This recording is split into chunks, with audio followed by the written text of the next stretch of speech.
sa kabuntaan. Noted po, kami una nakapark, kaya kami po yung una. Wasak ang mag. Tawag na lang po kayo ng guard. Wasak ang shock. Eh kayo po yung nagreklamo eh. Lubak-lubak. Ang daming craters dito sa moon. Opo sir. Whoop! Whoop! Whoop! Picture dito, privacy yan, kuya. Wala po akong pakialam sa data privacy nyo.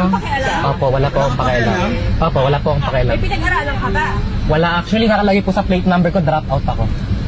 Oo. Eh, ba't hindi ka umalis? Kaya nga sinasabi ko sa lalabas dito. Saan kayo gumraduate ate? Matalino ata kayo. Drop out po kasi ako, pasensya na. Pwede pagganti ng katok sa sasakyan nyo, okay lang. Sasakyan nyo yan? Sasakyan ko yan. Anong gagawin mo? Kakatukin ko lang rin kung ng ginawa nyo sa akin para maramdaman nyo kung gano'ng kabastos yan. Okay lang. Thank you ah. Anong babasagin, ha? Yes po, ate nga lang. Anong sasakyan mo? Naka-anim na katok ata kayo. Thank you. Nakaharang ata kayo, may dadaan.